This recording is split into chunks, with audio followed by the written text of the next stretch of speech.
শুনলাম এবার বানের জলে গ্রামটা ডুবে যেতে পারে। এই বৃষ্টিতে গাছের নিচে দাঁড়িয়ে এভাবে ভিজছো কেন? বানের জলে কতগুলো মাছের ঝাঁক ভেসে আসছে। আজ বেগুন দিয়ে ইলিশ রান্না করো। আর যদি বানের জলটা না হতো তাহলে এত বড় ইলিশ চোখে দেখতামও না। এই বানের জল আর বৃষ্টি আমাদের সব শেষ করে দিল। তুই ইলিশ রান্না করে আনলি? আমার বাবার মতো আর কেউ হয় না।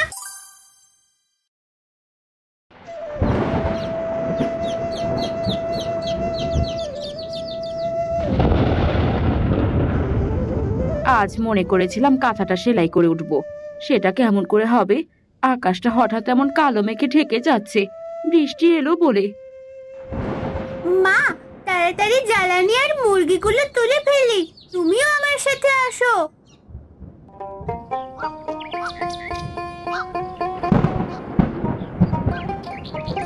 এই রে, আকাশের অবস্থা ভালো নয়, তাড়াতাড়ি পা চালাই, নইলে শুকনো কাঠগুলো ভিজে যাবে।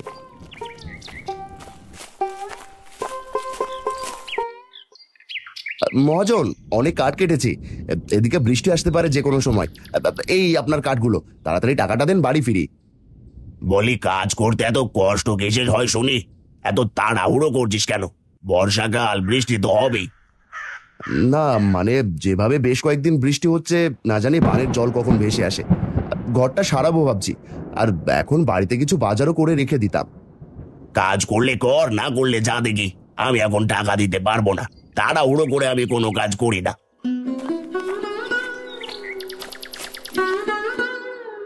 সে সারাদিন কাজ করে দুবেলা খাবার খাওয়ার জন্য। তুমি যদি টাকা না দাও তাহলে সে কেমন করে চলবে?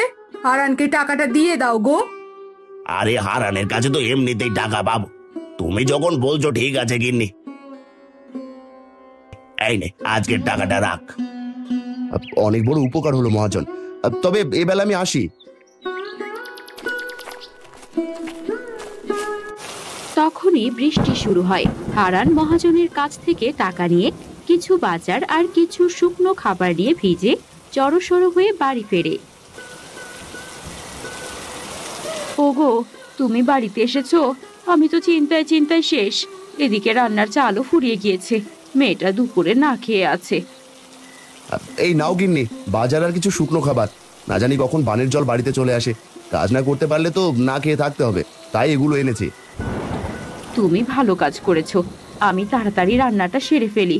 তিন্নি, আমাকে একটু সাহায্য করবি? আয় মা, তুমি কাপড়টা পাল্টে ফেলো, ভিজে একদম চুপসে গেছো।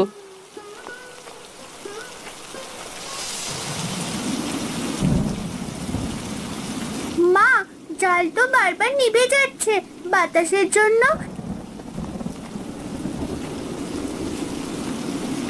এই ঝড় বৃষ্টিতে যদি আমাদের বাড়ি ভেঙে যায়, তখন আমরা কি করব? কোথায় থাকবো? এমন কথা মুখেও আনিস না। দাঁড়া, রান্নাঘরের জানালায় চারিপাশ দিয়ে একটা কাপড় দিয়ে দিই, তাহলে রান্নাঘরে বাতাস কম আসবে।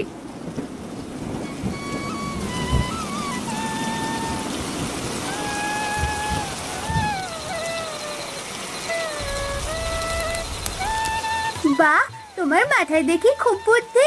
এবার আর আগুন নিভে যাচ্ছে না মা।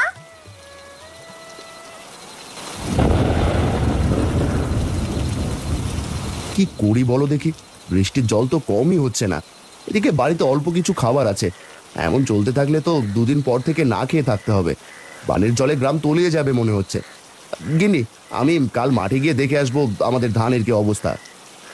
বিধাতার কাছে একটাই চাওয়া, বানের জলে আমাদের ধান যেন ডুবে না যায়। ঋণ করে ধান করেছো, ধান তলিয়ে গেলে ঋণ কেমন করে শোধ করবে? বাবা, এখন খেয়ে নাও তো, কাল সকালে গিয়ে দেখে এসো।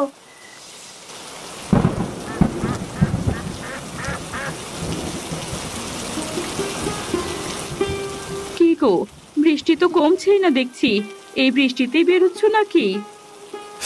কি আর করব, যাই দেখে আসি শেষ সম্বলটুকু আছে নাকি।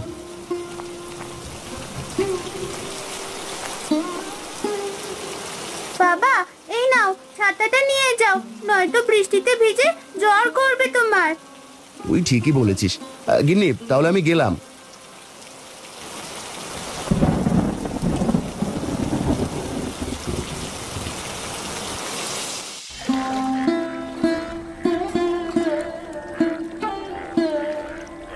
হাই হাই হাই হাই, এটা কি সর্বনাশ হলো! 2 দিনে সমস্ত মাছ ডুবে গেল। কত কষ্টের ফসল সব যে শেষ হয়ে গেল। আরে বাপু, তুমি এমন করে কাঁদছো, মনে হচ্ছে তোমার একার ফসলই নষ্ট হয়েছে। সারা বছর কি খাবো সবাই? সকল তরি তরকারি, ধান পাট সব যে ডুবে গেছে। এবার সব জিনিসের দাম বেশি হবে। তোমাদের তো দিন ভালো কাটে, আমার যে সংসারই চলে না। আমি কেমন করে স্ত্রী সন্তানের মুখে ভাত জোটাবো বলো দেখি। কি আবার বৃষ্টি শুরু হচ্ছে? শুনলাম এবার বানের জলে গ্রামটা ডুবে যেতে পারে। তোমরা সবাই সাবধানে থেকো। কি বলছো তুমি ভাই? তাহলে তো গ্রাম থেকে সবাই চলে যাবে।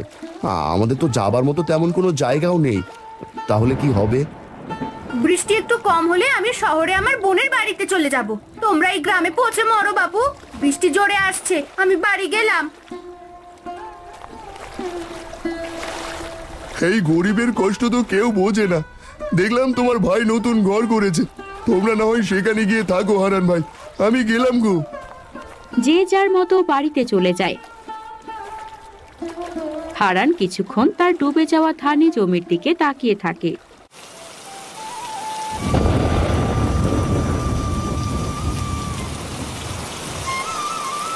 মা, এবার কি করব? কোথায় থাকবো আমরা?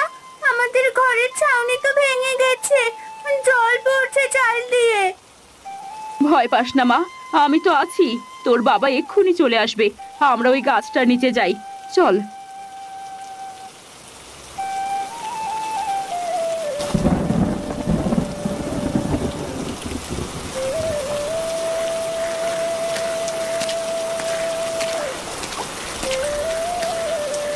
কি হলো গো গিন্নি?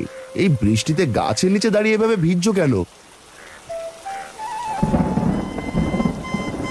High high high high high, আমার শেষ আশ্রয়টুকুও ভেঙে গেল। ফসল সব জলের নিচে, কি করব এবার?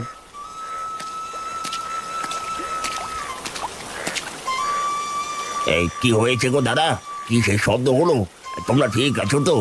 তিনিমা, ভয় পাস না মা, আমরা সবাই আছি। ভাই, আমার ঘরের ছাউনিটা ভেঙে গিয়েছে। তোদের ঘরটা তো কিছুদিন আগে সারিয়েছিস, বেশ শক্ত। আমাদের কিছুদিন জায়গা দিবি? না না, এটা কি বলছেন আপনি দাদা?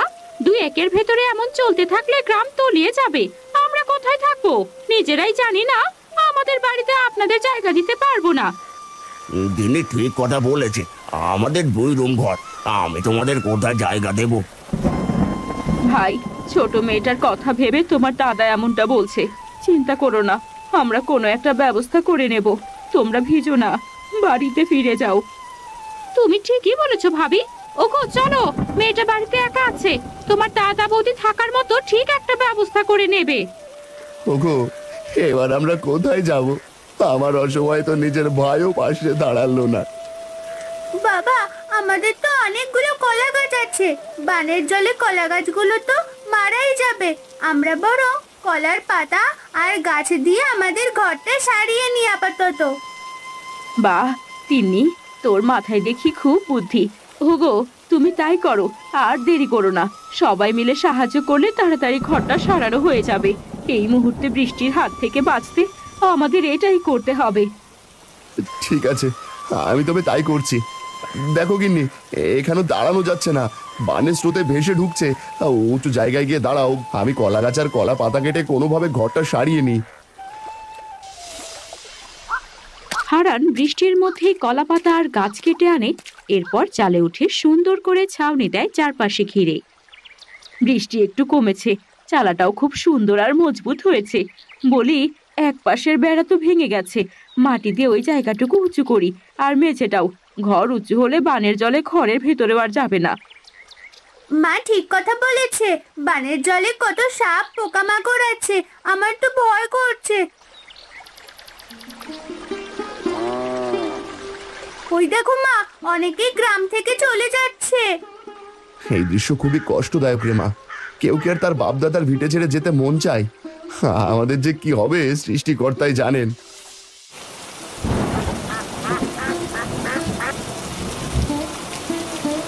গিন্নি, ঘরে যে শুকনো খাবার ছিল সেটাও শেষ। আমি কলা গাছের বেলা দিয়ে মহাজনের বাড়ি যাচ্ছি। পথঘাট নদী নালা সব তো বানের জলে ডুবে গেছে। যেদিকে তাকাচ্ছি সেদিকে জল আর জল। কেউ তো কোনো সবজিও বিক্রি করছে না। দেখি মহাজন কোনো ব্যবস্থা করতে পারে কিনা। বাবা সে কোন সকালে খেয়েছি, যা করো তাড়াতাড়ি করো, আমার যে ক্ষুধা পেয়েছে।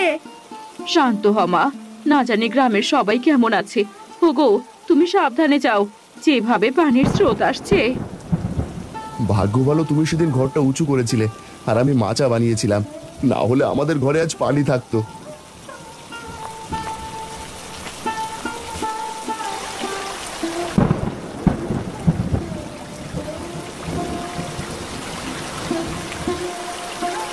সেই সকাল থেকে বানের জলে মাছ ধরছি, কিন্তু মাছ পেলাম না। বাড়িতে সবাই না খেয়ে আছে, কি যে করব। এ কি ভাই, বানের জলে মাছ কেমন করে পাবো? সারা গ্রামে জল, মাছ না জানি কোথায় আছে।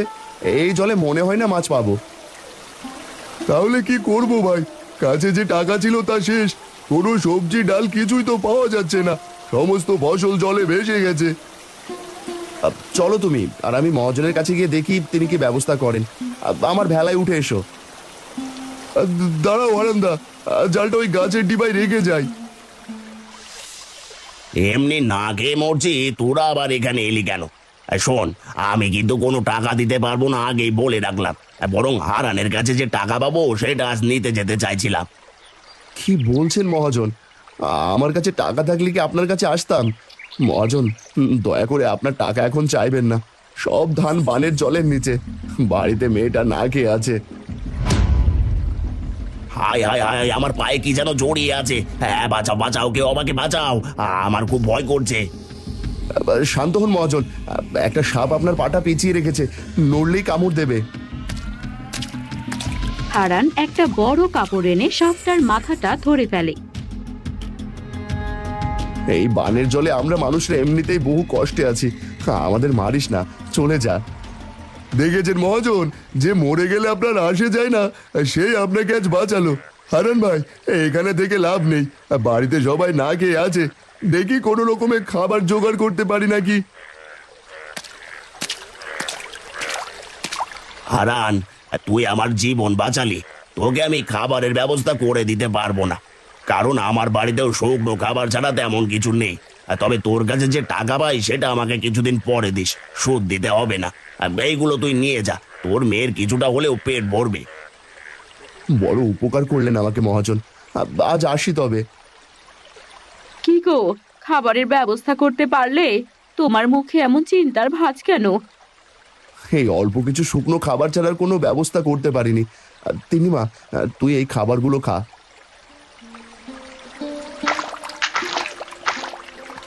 ওগো, ওই দেখো, বানের জলে কতগুলো মাছের ঝাঁক ভেসে আসছে। আমি জাল এনে দিচ্ছি, তুমি মাছগুলো ধরে ফেলো তাড়াতাড়ি। তাড়াতাড়ি ঘর থেকে জালটা নিয়ে এসো, বানের জলে ভেসে চলে যাবে মাছের ঝাঁকগুলো। মালতী জাল এনে দেয়। হারান ভেলাতেই দাঁড়িয়ে জাল ফেলে। জালে অনেকগুলো ইলিশ মাছ ওঠে। বাবা, এ তো অনেকগুলো ইলিশ মাছের ঝাঁক ছিল। বানের জলে নদী থেকে ভেসে এসেছে মনে হয়। এত বড় ইলিশ কতদিন খাইনি। এত বড় ইলিশ যে কখনো চোখে দেখবো সেটাও তো ভাবিনি। ওগো, ইলিশগুলো সব একটা বড় পাত্রে রাখতে হবে। দাঁড়াও, জাল থেকে মাছগুলো ছাড়িয়ে নি। গিন্নি, বড় পাত্র আনো ঘর থেকে। যদি ঘরে চাল থাকতো তাহলে গ্রামের দুস্থ মানুষদের এই দুঃসময় দুটো ইলিশ ভাত রান্না করে খাওয়াতাম। মালতী ঘর থেকে পাত্র এনে দেয়। হারান পাত্রে মাছ রাখে, এমন সময় জালে একটা চকচকে ঝিনুক দেখতে পায়। মা দেখ, কত সুন্দর ঝিনুক। তুই এটা নিয়ে খেলিস। গিন্নি, তুমি একটা ইলিশ মাছ কেটে রান্না করো, কিন্তু সব জায়গায় তো জল। আর যদি বানের জলটা না হতো তাহলে এত বড় ইলিশ চোখে দেখতামও না। বাহ, সত্যি খুব সুন্দর ঝিনুকটা। আমি শুকনো খাবারগুলো খাবো আর এই ঝিনুক দিয়ে খেলবো।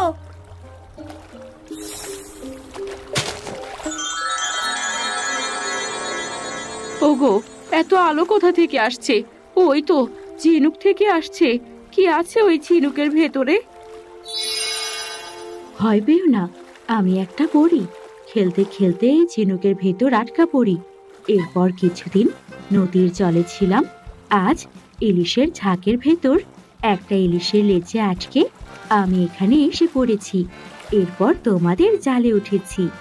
তুমি পরি, খুব মিষ্টি দেখতে তুমি। আমার পরি দেখার খুব ইচ্ছা ছিল। তুমিও খুব মিষ্টি। আজ পানের জলে ইলিশ ভেসে না এলে আমি হয়তো মুক্তিই পেতাম না। তোমরা আমাকে মুক্ত করেছো, বলো তোমাদের কি চাই? এখনো যদি এমন বানের জল আসে তাহলে তো গ্রাম ডুবে যাবে। তার উপর আকাশের বৃষ্টি তো আছেই। গ্রামের সকলে না খেয়ে আছে। আজ অনেকগুলো ইলিশ পেয়েছি। তুমি যদি কিছু চালের ব্যবস্থা করে দিতে। বেশ, তবে তাই হোক।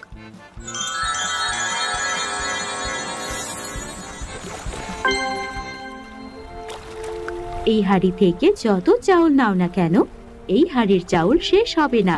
তুমি চাইলে এখান থেকে চাউল নিয়ে ব্যবসাও করতে পারবে, তবে সৎভাবে তোমাকে ব্যবসা করতে হবে। আর এই নৌকা দিয়েছি, যতদিন বানের জল থাকবে ততদিন সবাইকে খাবার দিয়ে তুমি সাহায্য করবে। বানে ভেসে আসা ইলিশ ঝাঁক ধরেছ, সেগুলো বহুদিন চলে যাবে। তুমি বড্ড উপকার করলে পরি। আমি আসি, তোমাদের কথা সারা জীবন মনে থাকবে। তুমি আবার এসো কিন্তু, তুমি অনেক ভালো গো। তুমি অনেক ভালো। বিদায়। ওগো, আমাকে তো অনেক মানুষের জন্য রান্না করতে হবে। কোথায় রান্না করি বলো দেখি? কলার ভেলা এখানে বেঁধে দিচ্ছি। কলার ভেলার উপরে চুলা বানিয়ে রান্না শুরু করো। আমি হাঁড়ি থেকে চাল নিয়ে ধুয়ে দিচ্ছি। বানের জলে ভেসে আসা ইলিশের ঝাঁক আমাদের ভাগ্য বদলে দিল।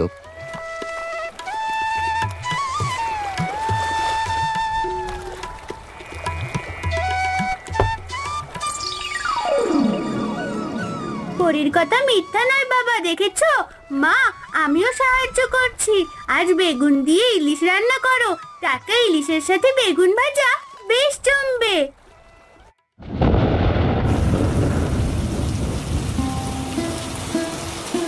গিন্নি, এভাবে আর কদিন যাবে?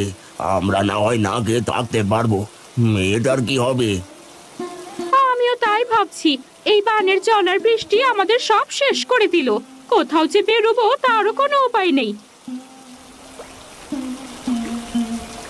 আসি গিন্নি, মাতিননি, চল সবার প্রথমে তোর কাকাদের বাড়িতে যাই। না জানি তারা কেমন করে দিন কাটাচ্ছে। হাজার হলেও তো ভাই।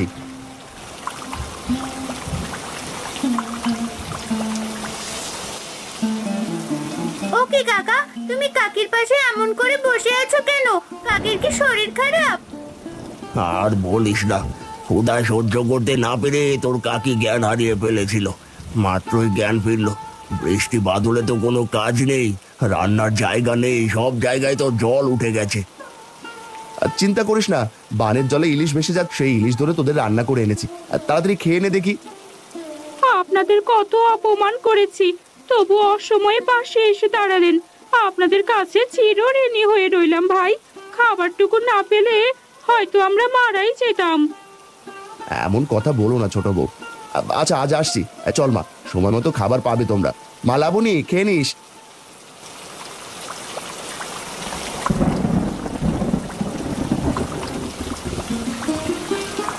কিরে ভাই, এখনো মাছ ধরছো দেখে বৃষ্টিতে ভিজে? কি করব, সবাইকে তো বাঁচাতে হবে।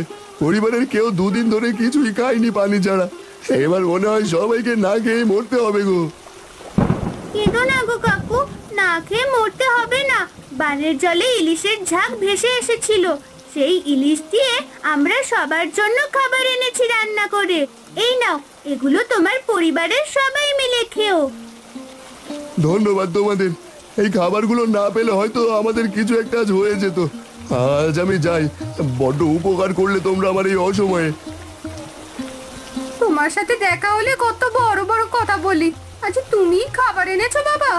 কি বলে যে ধন্যবাদ দেবো তোমাকে। চলে যেতে চেয়েছিলাম গ্রাম ছেড়ে, কিন্তু এত বৃষ্টিতে বের হতে পারিনি। গরু ছাগল সব মরে গেছে। চিন্তা করো না বৌদি, দেখবে সব আবার ঠিক হয়ে যাবে। আমি আসছি।